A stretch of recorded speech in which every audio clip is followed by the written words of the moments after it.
வணக்கம். தமிழ்நாட்டில் ரீசெண்டாக எலெக்ஷன் நடந்து முடிஞ்சு ஆட்சி மாற்றம் ஏற்பட்டிருக்கு. தமிழக வெற்றி கழகம் ஆட்சிக்கு வந்திருக்காங்க. ஜோசப் விஜய் அவர்கள் தற்போதைக்கு சிஎம்மாக இருக்கார்.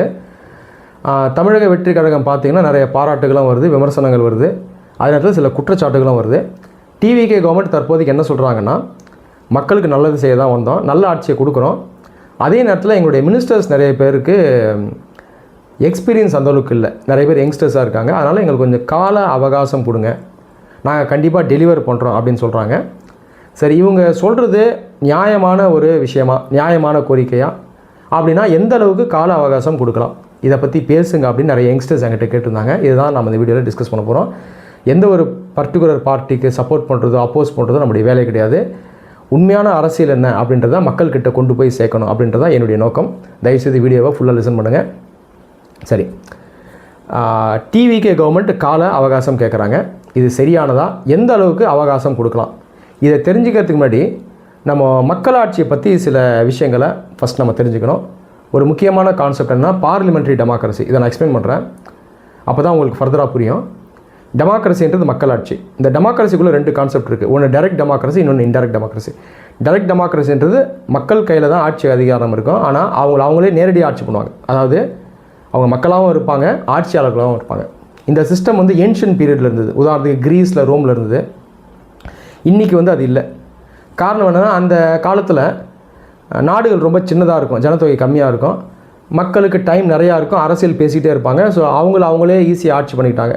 அதை தாண்டி அப்போது பார்த்திங்கன்னா பெண்கள் வந்து வீட்டில் இருப்பாங்க, அடிமைகளும் இருப்பாங்க, ஆண்கள் தான் மெயினாக ஆட்சி பண்ணுவாங்க.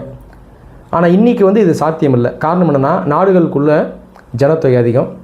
அதை தாண்டி இன்றைக்கி கவர்மெண்ட் எப்படி இருக்குன்னா, ஸ்பெஷலிஸ்ட்டாக இருக்குது, நிறைய டிபார்ட்மெண்ட்ஸ் இருக்குது, எக்ஸ்பர்ட்ஸ் தேவை. ஆனால் மக்கள்கிட்ட அந்த நாலேஜ் இருக்காது.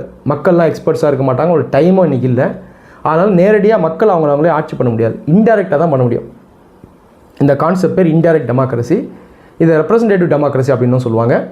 இந்த சிஸ்டமில் மக்கள் தங்களுடைய பிரதிநிதிகளை சூஸ் பண்ணி அவங்க மூலமாக அவங்க ஆட்சி பண்ணுவாங்க.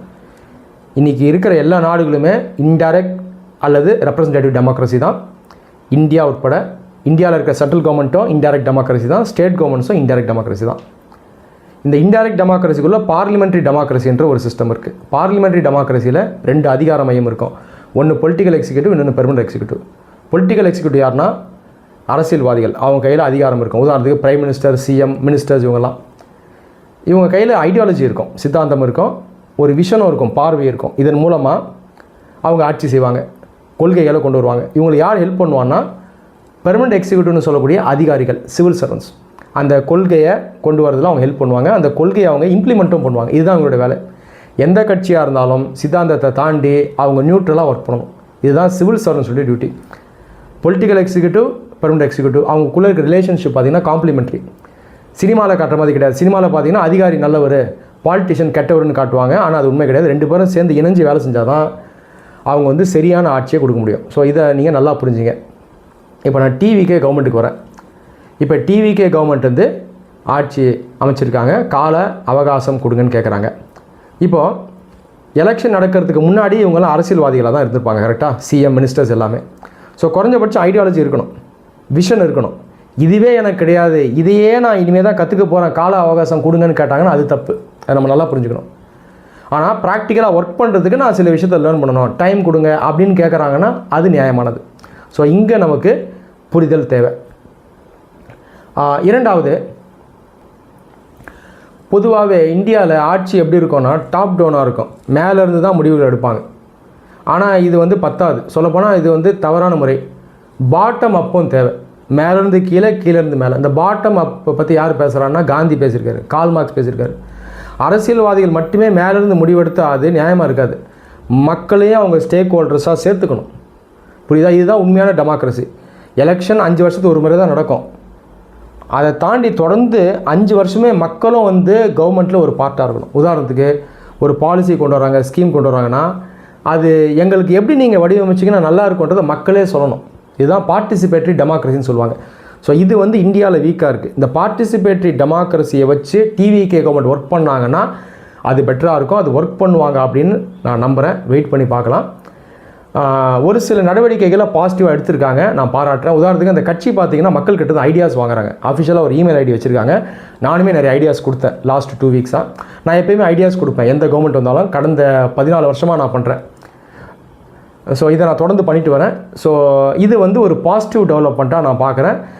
இந்த அடிப்படையில் பார்ட்டிசிபேட்டரி டெமோக்ரஸியை இவங்க ஸ்ட்ரெங்தன் பண்ணணும். அதே நேரத்தில் சில நெகட்டிவ்ஸையும் பார்க்குறேன். ஸோ லேர்ன் பண்ணணும், டைம் கொடுங்கன்னு கேட்குறாங்க. ஆனால் நிறைய மினிஸ்டர்ஸ் நீங்கள் பார்த்தீங்கன்னா பப்ளிக்கோட இன்ட்ராக்ட் பண்ண மாட்டுறாங்க, சிஎம் உட்பட.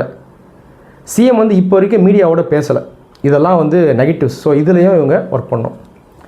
சரி, அடுத்து கால அவகாசம் கொடுக்கலாமா, எவ்வளோ நாள் கொடுக்கலாம் அப்படின்னு பார்த்தீங்கன்னா, என்னை பொறுத்த வரைக்கும் ஒரு 6 மாதம் கொடுக்கலாம் அப்ராக்சிமேட்டாக நான் சொல்கிறேன்.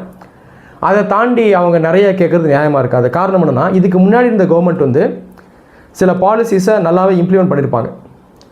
நிறைய ஸ்கீம்ஸ் வந்து நல்ல ஸ்கீம்ஸாக இருக்கும். அதை இவங்க தொடர்ந்து கண்டினியூ பண்ணி கொண்டு போகணும். அப்போ ஏற்கனவே பார்த்தீங்கன்னா ஒரு பிரசிடென்ட் இருக்குது, ஒரு முன் உதாரணம் இருக்குது. ஸோ இவங்க அப்படியே அதை கண்டினியூ பண்ணி கொண்டு போயிடணும். எங்கே இதுக்கு முன்னாடி இந்த கவர்மெண்ட் சரியாக செயல்படலையோ அவங்க இங்கே வந்து மாற்றத்தை எடுத்துகிட்டு வரணும். அதை தாண்டி இந்த சிவில் சர்வன்ஸோட ஹெல்ப்போட அவங்க வந்து ஒரு நல்ல ஆட்சியை கொடுக்கறதுக்கான நடவடிக்கைகளை எடுக்கணும். ஸோ இந்த சிவில் சர்வன்ஸை அவங்க வந்து ப்ராப்பராக யூஸ் பண்ணணும். அவங்களாம் வந்து எக்ஸ்பர்ட்ஸாக இருப்பாங்க, நிறைய எக்ஸ்பீரியன்ஸ் இருக்கும். ஸோ எந்த கவர்மெண்ட் வந்தாலும் அவங்களுடைய ஒரு விஷனை வச்சு இவங்களால் ப்ராப்பராக இம்ப்ளிமெண்டேஷனை பண்ண முடியும். இப்போ வேலைவாய்ப்பு, கல்வி, சுகாதாரம், உட்கட்டமைப்பு, அப்புறம் வந்து உற்பத்தி, இதிலெல்லாம் ஒரு பெரிய மாற்றத்தை கொண்டு வரதுக்கு கண்டிப்பாக கொஞ்சம் டைம் வேணும். இதெல்லாம் உடனடியாக செய்யுங்க அப்படின்னு நம்ம எதிர்பார்க்க முடியாது. ஆனால் லா அண்ட் ஆர்டர் பொறுத்த வரைக்கும் கண்டிப்பாக வேகமாக மாற்றத்தை கொண்டு வரலாம். இங்கே வந்து டைம் அதிகம் கேட்குறது நியாயமாக இருக்காது. லா அண்ட் ஆர்டரில் கண்டிப்பாக டெலிவர் பண்ணணும். ஒரு மாதம் 2 மாதத்துலேயே கண்டிப்பாக ஒரு பெரிய மாற்றத்தை கொண்டு வரணும். அதை கண்டிப்பாக செய்யலாம். இதை எப்படி செய்யணும் அப்படின்னா, பீட் போலீசிங் அதிகப்படுத்தணும். கம்யூனிட்டி போலீசிங்கை நம்ம வந்து ஸ்ட்ரெங்தன் பண்ணணும். கம்யூனிட்டி போலீசிங் அப்படின்றது மக்கள் போலீஸ் 2 பேருமே இணைந்து செயல்படுது. இந்த கம்யூனிட்டி போலீசிங் வந்து இந்தியாவில் ஒரு வீக் கான்செப்டாக இருக்குது. ஸோ இதை வந்து இவங்க கொண்டு வந்தாங்கன்னா வேகமாக நம்ம வந்து மக்களுக்கு ஒரு நல்ல ஒரு அட்மினிஸ்ட்ரேஷனை கொடுக்கலாம். அதை தாண்டி என்ன பண்ணணும்னா, போலீஸ் ஃபோர்ஸில் வேகமாக ஆட்களை எடுக்கணும். இதற்கு வந்து ஃபண்ட்ஸை ஒதுக்கணும், டெக்னாலஜியை யூஸ் பண்ணணும். ஸோ லா அண்ட் ஆர்டரை பொறுத்த வரைக்கும் மாற்றத்தை நம்ம கொஞ்சம் சீக்கிரமாக எதிர்பார்க்குறது நியாயமானது. இதில் அவங்க டைம் அதிகம் கேட்குறது நியாயமாக இருக்காது. சரி, கால அவகாசம் கொடுக்கலாமா? அப்படி கொடுக்குறதுனா எந்த அளவுக்கு கொடுக்கலாம், இதை நான் ஆன்சர் பண்ணிட்டேன். உங்களுக்கு ஒரு நல்ல ஐடியா கிடச்சிருக்கோம் அப்படின்னு நான் நம்புகிறேன். நன்றி.